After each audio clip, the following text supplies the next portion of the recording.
சுயம் சேனல் நேயர்களுக்கு உங்கள் சபரிநாதனின் அன்பான வணக்கங்கள். நான் படித்ததில் ஒரு சிறப்பான பகுதியை இப்போது உங்களோடு பகிர்ந்து கொள்கிறேன். உயிரே கடவுள். நாம் மனிதனாக பிறப்பது மிக மிக அபூர்வம்.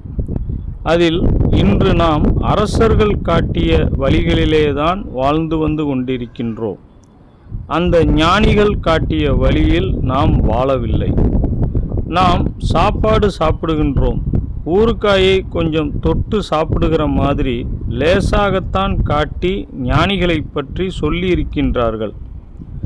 பக்தி மார்க்கங்களில் கடவுள் நமக்கு கொடுப்பார் என்ற நிலைகளில்தான் நாம் இருக்கின்றோமே தவிர, நமக்குள் ஆண்டவனாக ஆண்டு கொண்டிருப்பது உயிர் என்ற நிலை மறந்துவிட்டது. இந்த உடலுக்குள் இருக்கும் ஈசன் வெளியேறிவிட்டால் இந்த நீசமான உடலுக்கு வேலையே இல்லை. ஆனால் நீசமான உடலுக்குத்தான் நாம் முக்கியத்துவம் கொடுக்கின்றோமே தவிர, நமக்குள் ஈசனாக இருக்கும் உயிரை நாம் மதிக்கவே இல்லை. நமக்குள் ஆண்டு கொண்டிருக்கும் ஆண்டவனும் நமது உயிரே. நாம் எண்ணுவதை நமக்குள் படைத்து கொடுப்பவனும் பிரம்மமாக இருப்பவனும் நமது உயிரே. நமக்குள் சிருஷ்டித்த நிலைகளை, விளைந்த நிலைகளை அவனுடன் அணைத்து சென்று அவனுடன் இயக்கமாக மாற்றிக் கொள்பவனும் அவனே.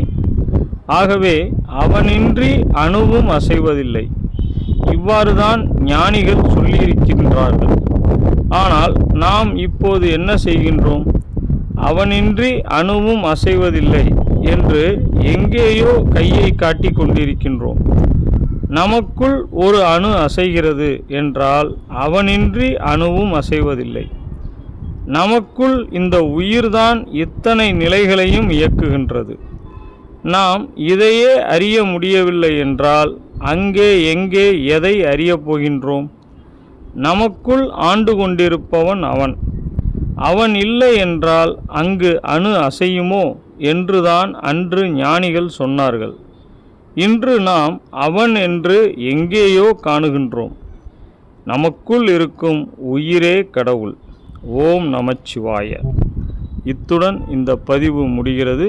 மீண்டும் ஒரு சிறப்பான பதிவில் சந்திப்போம். நன்றி, வணக்கம்.